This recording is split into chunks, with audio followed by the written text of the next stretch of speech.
ഇനി വിചാരണ.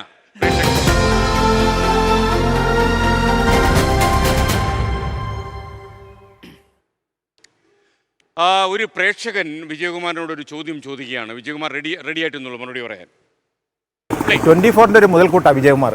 ഇത്രയും ചെറിയ ശരീരം വെച്ച് ഇത്ര വോയിസോടെ സംസാരിക്കുന്ന ഒരു വ്യക്തി എന്തായാലും ഭയങ്കര തന്നെ. ഒരേ അവതരണം നടക്കുമ്പോഴും ഈ കോമഡി അവതരിപ്പിക്കുമ്പോൾ നേരത്തെ ഇത് പ്രിപ്പയർ ചെയ്ത് വെക്കുന്നതാണോ അതല്ല ആ സമയത്തെ ഒരു അവസരോചിതമായി ഇത് നമ്മുടെ ഉള്ളിൽ നിന്ന് വരുന്നതാണോ? നമ്മളെ കൊല്ലം കോർപ്പറേഷനിൽ നിന്ന് കാവനാട് ഡിവിഷനിൽ നിന്ന് കൊല്ലം അത് ലീഡ് ചെയ്യുന്നൊരു വാർത്ത പറഞ്ഞല്ലേ സാറിൻ്റെ, അതെനിക്ക് ഏറ്റവും കൂടുതൽ മനസ്സിൽ പതിഞ്ഞൊരു ഇതാണ്.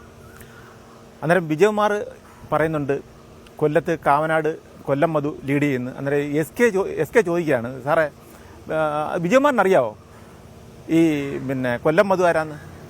ഇല്ല, എനിക്കറിയത്തില്ല. എനിക്കും അറിയത്തില്ല. അതെൻ്റെ വിജയകുമാർ പറഞ്ഞപ്പം അത് ആ ഒരു കോമഡി ശൈലിയിലൂടെ അത് താങ്കളുടെ ശാരീരിക ബോഡിയും എല്ലാം വെച്ച് സാർ എങ്ങനെയാണ് ഇത് അവതരിപ്പിക്കുന്നത്?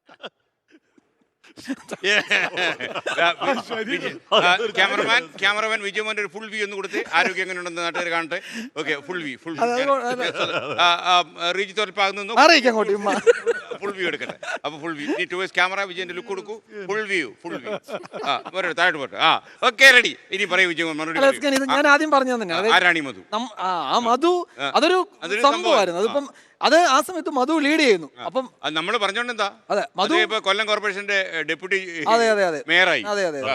നമ്മള് കൊല്ലത്ത് കണ്ടുമുട്ടി ചോദിച്ചു ആരാണ് ഈ മധു? ഞാനിപ്പോ ഡെപ്യൂട്ടി മേയർ. നമുക്കറിയില്ല, ആർക്കും അറിയില്ലായിരുന്നു ഈ മധു വരെ. അപ്പൊ നമ്മള് ആദ്യം വന്ന ലീഡ് മധുവിന്റെയാ. അപ്പം എസ്കേൻ പറഞ്ഞു മധു ലീഡ് ചെയ്യുന്നു. അപ്പം മധു ലീഡ് ചെയ്യുന്നു എന്നൊക്കെ പറഞ്ഞപ്പോ നമ്മൾ അപ്പൊ എസ്കേൻ ചോദിച്ചു ആരാ മധു? എനിക്കറിയില്ല. നമ്മള് അങ്ങോട്ടും ഇങ്ങോട്ടും പറഞ്ഞു. സത്യത്തിൽ അത് ആ സമയത്ത് ഈ നമ്മളീ പറയുന്ന കൗണ്ടറുകളൊക്കെ എസ്കേൻ പ്രേക്ഷകൻ ചോദിച്ചതുപോലെ അല്ല, നമ്മൾ ആ സമയത്ത് ഇങ്ങനെ പറയുന്നതാണ്. ആ സമയത്ത് എസ് കെ പറഞ്ഞ പോലെ 3 ബോബനും മോളിയും വായിച്ചാൽ ഇത് സംഗതി കിട്ടൂല. അതെ, എക്സ്റ്റംപോർ ആയിട്ട് വന്നതാണ്. ആരാണി മധു ഒക്കെ നമ്മൾ സന്ദർഭവശാൽ തെരഞ്ഞെടുപ്പിൽ വന്നു പോയത്. അപ്പൊ ആഷ്മി ഇങ്ങനെ എക്സ്റ്റംപോർ ആയിട്ട് പറഞ്ഞ് പുലിവല പിടിച്ചിട്ടുണ്ടോ? അല്ല, ഈ ഇപ്പൊ ഈ ആഷ്മിയുടെ ജീവിതത്തിൽ ഏറ്റവും വലിയ ഭാഗ്യം എന്താണെന്നറിയോ? ആഷ്മി ആദ്യം ഒരു വെടിക്കെട്ട് പോലെ പറയുന്ന ഒരു 2.5 മിനിറ്റ് സാധനം ഉണ്ടല്ലോ, അത് പെട്ടെന്ന് വൈറലാകുന്നു. അതുകൊണ്ട് ചില ആൾക്കാർ അന്വേഷിച്ച് നടക്കുന്നുണ്ട് ആഷ്മി. സ്നേഹിക്കാൻ വേണ്ടിയുള്ള അന്വേഷിച്ച് നടക്കത്തില്ല ആഷ്മി. പൊതുവെ എനിക്ക് ഇടയ്ക്ക് ആഷ്മി ഒരു സ്ഥലത്ത് ഒരു പ്രസംഗം നടത്താൻ പോയല്ലോ, മലപ്പുറത്തിനടുത്ത്.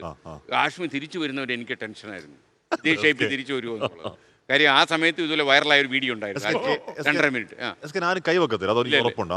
കൈവെക്കണേ വലിയ പാടല്ലേ, എവിടെ പൊങ്ങണത്?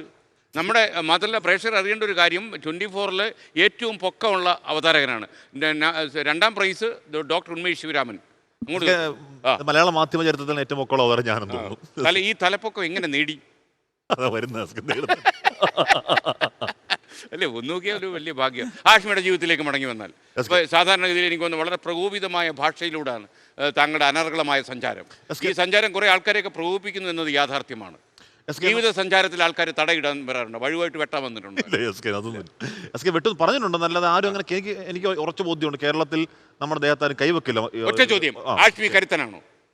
കരുത്തനാ ഞാൻ ഓടും എസ്കേൻ, അടി വന്നാൽ ഞാൻ ഓടും. ഒരു തർക്കമൊക്കെ ഓടുന്നതിന്റെ വേഗം എങ്ങനെ? 100-110. ഓ, നന്നായി. കാര്യം ഇനി വേണമെങ്കിൽ 4.5 മിനിറ്റ് ആക്കി ക്യാപ്സൂൾ.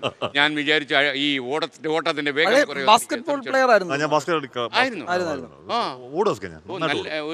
കളിക്കാൻ അറിയാം. അപ്പൊ നമ്മൾ വിചാരിച്ച പോലെ അല്ല കേട്ടോ, കളിക്കാൻ അറിയാം. ഓക്കെ, അപ്പൊ നമുക്കൊരു കാര്യം ചെയ്താലോ, ഒന്ന് മുറിച്ചാലോ? പിന്നെ അല്ലാതെ